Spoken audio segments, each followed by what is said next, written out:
안녕하세요. 저는 30대 후반의 남자입니다. 오늘은 여러분들에게 제가 겪었던 일에 대해서 말씀드리려고 해요.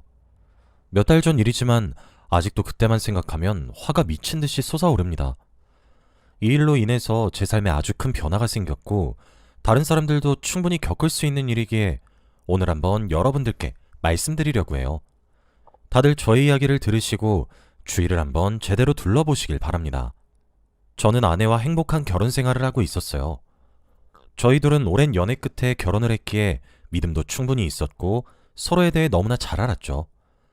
집으로 가면 제가 사랑하는 아내가 저를 기다리고 있다는 것 하나만으로도 행복한 거 있죠? 아무튼 결혼한 지 몇 년이나 되었지만 이웃 사람들도 다 저희 부부를 보고 깨가 쏟아진다고 말할 만큼 저희 부부는 금슬이 너무 좋았습니다. 그런데 저희 부부에게 딱 한 가지 아쉬운 점이 있었어요. 바로 아이가 없다는 것입니다. 사실 처음에는 아이를 천천히 가지고 싶었어요. 아내와 둘이서 더 행복하게 추억을 많이 쌓고 제대로 된 육아라 시작하고 싶었거든요. 그런데 30대 초중반이었던 저와 아내는 임신이 마음대로 되지 않았습니다. 병원도 주기적으로 가고 노력도 정말 많이 했지만 임신이라는 것이 정말 어렵더군요. 사람들이 임신을 축복이라고 부르는 이유가 있었습니다. 그래서 아내가 스트레스를 정말 많이 받았어요. 직장을 다니고 있던 아내였는데 임신이 되지 않으니 일도 손에 안 잡히고 하루 종일 우울해하더라고요. 마치 전부 다 자기 탓인 거라고 생각하는 것 같았습니다. 매일 밤마다 아기 영상을 보면서 잠에 들었고 저는 모른 척했지만 매일 화장실 가서 울더라고요. 그 모습을 남편인 제가 옆에서 지켜보면 저도 억장이 무너지는 것 같았습니다. 그래서 아내는 결국 회사도 그만둬야 했고 집에서 전업주부의 삶을 살게 되었죠. 혼자 집에 있어야 하는 아내가 걱정이 되긴 했지만 그래도 아내가 원했기에 제가 말릴 수는 없었습니다. 그런데 다행히도 혼자서 집에 있는 게 아내에게 잘 맞는 것 같더라고요. 운동도 다니고 사람들도 만나면서 다른 일에 빠지기 시작했습니다. 아내가 점점 일상생활을 찾아가는 것을 보게 되니 제가 다 기분이 좋더라고요. 아내는 이제 임신을 해야 한다는 강박에서 조금씩 벗어나는 듯 싶었고 다시 표정도 좋아졌고 활기도 찾은 것 같아 너무 다행이라고 생각했습니다. 다들 저 혼자 돈을 벌면 경제적으로 많이 힘들 것이라고 생각하세요. 아내가 하고 싶은 거 다 하고 사고 싶은 거 다 사주게 하면 뭐가 남냐고 하면서 말이죠. 그런데 사실 저희 부부가 살고 있는 건물이 제 명의입니다. 빌라이긴 하지만 그래도 부부나 어르신분들이 많이 살아요. 성인이 되자마자 아버지한테 물려받았고 제가 관리도 하고 입주민들과 소통도 합니다. 그래서 월세를 받으면서 살다 보니 나름 먹고 살만했죠. 그런데 제가 직장도 다니고 건물 관리까지 하니까 너무 힘이 들더라고요. 그리고 저보다 아내가 더 건물에 대해 알고 있는 게 많았습니다. 항상 제 옆에서 제가 몰랐던 걸 아내가 다 알려줬었거든요. 그래서 제가 생각해낸 게 아내에게 제 건물의 명의를 주려고 했습니다. 집에서 놀고만 있으면 심심할 것 같기도 했고 아내가 저보다 더 건물에 정성을 다하기 때문에 아내의 명의로 바꿔주고 싶었죠. 그리고 아내에게 결혼 전부터 결혼하게 되면 건물을 주고 싶다는 마음이 늘 있었기에 주저할 이유가 없었습니다. 어차피 평생 같이 살 여자이고 저와 부부이니 문제될 일이 없다고 생각을 했어요. 그래서 곧 아내에게 명의를 바꿔주겠다고 했죠. 그런데 딱 명의를 바꾼다고 할 때쯤 저희 건물에 새 입주자가 들어왔습니다. 그 입주자를 처음 봤는데 저와 나이가 비슷한 것 같더라고요. 되게 잘생긴 남자분이었는데 아들이 있었습니다. 평범한 가족이 이사를 왔구나 싶었는데 그 남성은 이혼을 했다고 하더라고요. 아이와 둘이서 살고 있다고 했습니다. 그 이야기를 듣고 정말 멋있다고 생각했어요. 정말 친해지고 싶었고 대화도 정말 잘 통할 것 같았죠. 그런데 아내는 그 남자를 보고 표정이 굳어졌습니다. 저는 이혼을 했다는 말에 놀란 줄 알았고 별로 시답지 않게 생각했죠. 아내는 집에 돌아와서도 진정이 안 되는 듯 보였고 제가 편견을 가지지 말라고 말을 해도 듣는 둥 마는 둥 하며 혼자만의 생각에 빠진 것 같았습니다. 그리고 저는 그 세입자분 남성을 정말 잘 챙겨줬어요. 아내가 그 남자와 별로 만나고 싶어 하지 않는 것 같아서 제가 분리수거는 어떻게 해야 하는지, 주차는 어떻게 해야 하는지 등을 설명을 했어요. 그러면서 정말 친해졌습니다. 저희 집에도 자주 부르고 싶었지만 일정이 맞지 않아서 계속 미뤄졌었죠. 그리고 그 남자의 아들과도 많이 친해졌습니다. 어린아이였는데 저희가 아이가 없다 보니 정말 친아들같이 대하게 되더라고요. 예의도 바르고 부침성도 좋아서 제가 정말 많이 챙겨줬어요. 그렇게 몇 달 정도 지난 것 같습니다. 같이 술도 여러 번 마시고 아내와도 셋이서 자주 만났어요. 제가 그 남자 좋은 사람 같다고 하면서 가기 싫다는 아내를 억지로 끌고 나갔거든요. 그러다 보니 어느 순간부터 셋이서 정말 자주 만나는 사이가 되었습니다. 한동안 잘 만나다가 제가 일이 너무 바빠서 자주 못 나올 때가 있었어요. 매일 아침에 출근해서 야근을 하고 새벽 늦게 집에 돌아오니까 아내도 잘 못 보고 그 남자도 잘 못 봤죠. 그래서 몇 주간 얼굴을 못 보고 살았습니다. 그런데 어느 날 엘리베이터에서 우연히 만난 그 남자가 저에게 그러더라고요. 아내분 잘 있죠? 저도 정말 오랜만에 만난 건데 대뜸 제 아내의 안부 먼저 물어보니까 조금 당황스러웠습니다. 그래서 장난식으로 저도 오랜만에 봤는데 제 아내만 궁금하나 봐요? 라고 웃으면서 말하니까 그 남자는 들켰네 라고 했습니다. 장난이라고 생각하려고 했지만 왠지 모르게 찝찝했어요. 아내도 없고 잘생긴 남자가 그런 장난을 치니 조금 당황스러웠거든요. 대충 그렇게 인사를 한 뒤 헤어졌습니다. 그런데 기분이 묘한 일이 여기서 끝이 아니에요. 주말에 잠깐 아내와 장을 보고 집으로 돌아오는데 엘리베이터에 그 남자의 아들과 같이 탔습니다.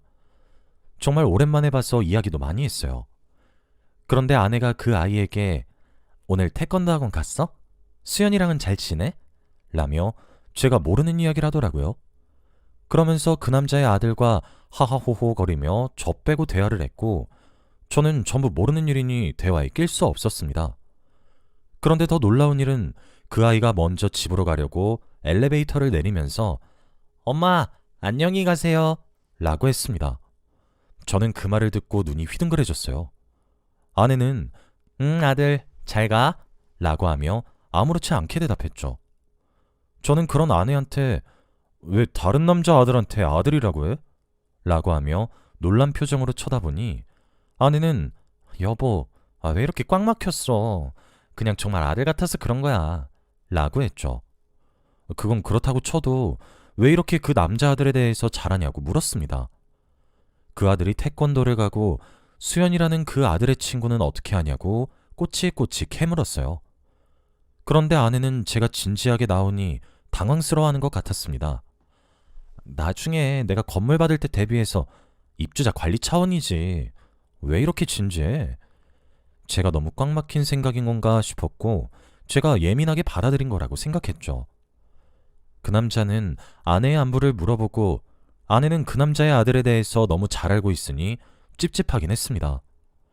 그래도 제가 아내를 많이 믿으니까 참아보려고 했어요. 정말로 아내가 세입자를 많이 아껴서 그런가 싶었습니다. 좋은 집주인이 되기 위해서 이렇게 노력을 한다고 생각하려 했죠. 일부러 허튼 생각은 하지 않으려고 했습니다. 그런데 아내는 여기서 멈추지 않았어요. 시간이 지날수록 옷도 짧아지고 화장도 진해지더라고요. 원래 항상 집에 있거나 운동하러 나가는 일밖에 없어서 옷장에는 운동복만 가득합니다. 그런데 어느 날부터는 치마와 니트 혹은 블라우스처럼 되게 꾸미고 나가야 하는 옷들만 있더라고요. 한 번은 치마가 왜 이렇게 짧냐고 물었는데 아내는 기분 전환이라고 하며 아랑곳하지 않았습니다. 임신 때문에 스트레스 받아서 일도 그만두고 집에서 쉬고 있는 사람한테 이래라 저래라 하는 건 영 아닌 것 같아서 더 이상 보채지 않았어요. 그래도 아내가 알아서 잘하고 다닐 거라고 생각을 했었죠. 그런데 어느 날이었습니다. 평소처럼 저는 아침 일찍 출근을 했고 아내는 집에 있었죠. 원래라면 제가 회사에 있을 때 전화를 하지 않는 아내가 그날은 전화를 하더라고요. 왠지 모르게 급한 일이라는 생각이 들었고 저는 몰래 회사에서 전화를 받았습니다. 그런데 아내가 하는 말은 정말 충격적이었어요. 바로 장모님께서 쓰러지셨단 말이었습니다. 저는 너무 놀라서 지금 당장 가겠다고 말을 했지만 아내는 안 와도 된다며 이미 자기가 가고 있으니 올 필요 없다고 했죠. 그래서 퇴근하고 바로 간다고 하니까 그것도 안 된다고 했습니다. 그러면서 집안 분위기 안 좋으니까 자기가 연락하기 전에는 오지 말라고 했고 연락을 잘 못할 수도 있다고 했죠. 저는 알겠다고 한 뒤 전화를 끊었습니다. 저는 아내의 연락을 기다릴 수밖에 없었어요. 아내는 제가 퇴근할 때까지 한 통의 연락도 하지 않았어요. 제가 장모님은 괜찮냐고 수십 통의 연락을 보내도 답장하지 않았습니다. 그걸 보고 정말 심각한 일이라고 생각했죠. 아내는 새벽에 연락이 와서 상황을 알려주었고 자신이 어머니 병간호를 하게 되었다며 당분간 집에 내려가지 못한다고 했습니다. 제가 병원에 옷이라도 가져다 준다고 하니 아내는 필요 없다며 가만히 있는 게 자신을 도와주는 거라고 했어요. 왜 이렇게까지 제가 가는 걸 막는 건지 이해가 안 되긴 했지만 그래도 아내의 말을 들으려고 했어요. 그래서 한동안 집에 저 혼자 있었습니다. 아내가 없으니 집이 너무 공허하고 넓게 느껴지더라고요. 집으로 가면 저를 기다리는 사람이 없고 혼자서 생활을 하니까 정말 이혼한 느낌이었습니다. 그런데 아내와 떨어져 있어도 연락은 자주 했어요. 혹시 무슨 일이 있는 건 아닌지 걱정이 되었거든요. 그래서 영상통화도 자주 하고 연락도 많이 했습니다. 그런데 어느 날 조금 놀라운 사실을 듣게 되었어요. 저 혼자 집에서 거주하고 있었는데 저희 윗집에서 살고 있는 할머니께서 저에게 이런 말을 하더라고요. 아이고, 얼마 전까지만 해도 마누라랑 꿀이 뚝뚝 떨어지더니 뭘 잘못했길래 마누라가 도망을 쳐? 저는 너무 당황스러워서 말이 나오지 않았습니다.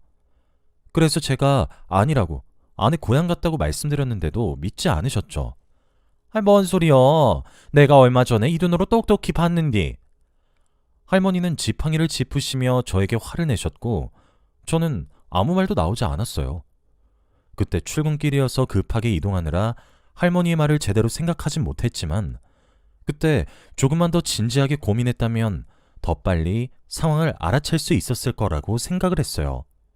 아무튼 그 할머니의 말을 듣고도 저는 전혀 알아차리지 못했습니다. 그리고 할머니가 나이가 드셔서 다른 사람을 제 아내로 착각한 거라고 생각했죠. 저는 그날도 평소처럼 살았고 아내와 연락도 열심히 하고 퇴근을 했습니다. 그런데 집에 도착하니 아내가 서프라이즈로 저에게 연락도 없이 왔더라고요. 저녁을 진수성찬으로 차려놓고 저를 기다리고 있었습니다. 너무 놀랐고 거의 한 달 만에 아내를 보니까 기뻐서 날뛰고 싶었어요. 그래서 같이 행복한 저녁 식사를 하고 아내와 그동안 있었던 일들을 구구절절 늘어놓으며 좋은 시간을 보냈죠. 그 뒤로 아내는 평소와 똑같았습니다. 장모님은 지금 아내의 오빠가 병간호를 하고 있다고 했고 얼마 뒤에 다시 교대를 해야 한다고 했어요. 제가 간다고 하니 지금 코로나 때문에 면회가 되지 않는다고 하더라고요. 그리고 휴대폰도 만지면 안 돼서 연락도 못 받는다고 했습니다. 장모님의 건강이 걱정되긴 했지만 그래도 심각한 게 아니라고 했으니 걱정하지 않으려 했어요. 아내가 돌아오고 한 달쯤 되었을 때입니다. 그날도 여느 때와 다름없이 저는 출근을 했고 아내는 집에 있었죠. 기분 좋게 출근을 하고 업무를 보고 있는데 갑자기 윗집 할머니에게서 전화가 왔습니다. 혹시 집에 무슨 문제라도 있으신 건가 싶어 전화를 받았는데 할머니의 목소리가 이상했어요. 금방이라도 숨이 넘어갈 듯한 목소리셨고 지금 당장 집으로 오라고 하셨죠. 무슨 일이냐고 하니 할머니는 지금 자네 집에 도둑 들었어 라고 하는 겁니다. 저는 너무 놀라서 마음이 급해졌어요. 할머니는 어떤 남자가 모자를 눌러쓰고 저희 집 비밀번호를 치고 들어가는 걸 봤다고 합니다. 그래서 전화를 했다고 했죠. 저는 순간 집에 혼자 있을 아내가 너무 걱정이 되었고 바로 회사를 뛰쳐나와 집으로 갔습니다. 그리고 가는 동안 경찰서에도 신고를 했어요. 손이 벌벌 떨렸고 식은땀이 미친 듯이 났습니다. 아내가 못된 짓을 당할까봐 너무 무서웠거든요. 그리고 경찰과 함께 집으로 들어가려고 했습니다. 마음을 단단히 먹고 경찰과 함께 문을 열고 집으로 들어가니 낯선 남자의 신발이 저희 집 현관에 있더라고요. 안방에서 대화 소리가 들리는 듯 했고 경찰과 저는 인기척도 없이 조용히 갔습니다. 그리고 신호에 맞춰 문을 확 열었어요. 그런데 저는 안방에서 본 장면을 보고 넋을 잃고 말았어요. 그 남자는 바로 세입자 남자였거든요. 그런데 그 남자는 저희 집 안방에서 아내와 한 침대 위에 있었습니다. 여러분들이 생각하시는 바로 그거 말이죠. 경찰들도 보고 기겁을 했고 저는 온몸에 힘이 풀리는 듯한 기분이 들었습니다. 아내와 그 남자는 놀라서 이불로 자신들의 온몸을 가렸고 경찰은 눈을 피했죠. 저는 아무 말도 나오지 않았습니다. 둘이 그렇고 그런 사이라뇨? 아내는 옷을 대충 주워입고 저에게 무릎을 꿇은 뒤 여보, 오해야. 정말 아니야. 저 사람이 나한테 못된 짓 하려고 한 거야. 이런 말을 했고 그 남자는 갑자기 자신을 범죄자 취급을 하니까 놀라서 뭐? 너 미쳤어? 너 하나 살자고 나를 성범죄자 취급을 해? 라고 했죠. 경찰도 한숨을 푹 쉬었고 저는 머리가 새하얘졌습니다. 그 남자는 이에 그치지 않았죠. 갑자기 저에게 저기요, 이 여자랑 헤어지세요. 이 여자 당신 건물 때문에 옆에 붙어있는 거야. 나랑 이미 같이 살기도 했고 우리 아들이 당신 아내한테 엄마라고 부르는 거 들었지? 그리고 나랑 당신 아내는 예정이 있어서 절대 못 헤어져. 그러니까 이혼해. 라고 했어요. 아내는 그 남자의 입을 막으며 쓸데없는 소리 하지 말라고 했죠. 알고 보니 그 남자와 아내는 예전에 사귀던 사이였습니다. 그래서 아내가 세입자를 처음 봤을 때 돌처럼 굳었던 거였죠. 뿐만 아니라 이미 둘은 관계가 많이 깊어진 듯 보였습니다. 저희 집 비밀번호도 알고 아들과도 엄마 아들 하는 사이니 말이죠. 뿐만 아니라 아내가 고향에 내려갔다는 말도 다 거짓말이었고 할머니가 제 아내를 봤다는 건 진실이었죠. 제가 잘못해서 아내가 다른 남자 집으로 도망갔다고 생각하신 거였습니다. 저는 모든 사실이 하나둘씩 맞춰지니 너무 혼란스러웠어요. 이렇게 모든 게 다 아내와 그 남자의 불륜을 설명하고 있었는데 제가 눈치가 너무 없었죠. 아내는 저를 절대 배신하지 않을 거라고 생각했는데 그건 저의 착각이었습니다. 경찰도 이런 경우는 처음이라고 했고 저희 셋은 경찰서로 갔죠. 경찰서로 가는 내내 아내는 핑계만 구구절절 늘어놓았고 이혼은 안 된다고 했습니다. 그리고 옆에 있던 그 남자는 이제 그만 좀 하라고 이혼하게 되어 있다고 화를 냈죠. 저는 아무 말도 하지 않았습니다. 그렇게 경찰서에서 조사를 받고 저는 이혼을 하기로 결심했어요. 저만 바라보고 저만 사랑해줄 줄 알았던 아내가 어떻게 다른 남자를 만날 수 있나요? 그것도 전에 만났던 남자 말이죠. 그리고 대놓고 제 건물을 탐하고 있었는데 저는 아무것도 몰랐습니다. 제가 너무 바보 같아요. 아내는 끝까지 이혼만은 안 된다고 했지만 저는 듣지도 않았어요. 그리고 그 남자는 자기도 양심이 있다며 이사를 했고 아내는 저희 집에서 쫓겨났습니다. 마지막 복수로 위자료도 엄청 크게 요구했죠. 아내가 직업도 없고 모아둔 돈도 없다는 것을 알았지만 이렇게라도 안 하면 나중에 후회할 것 같았어요.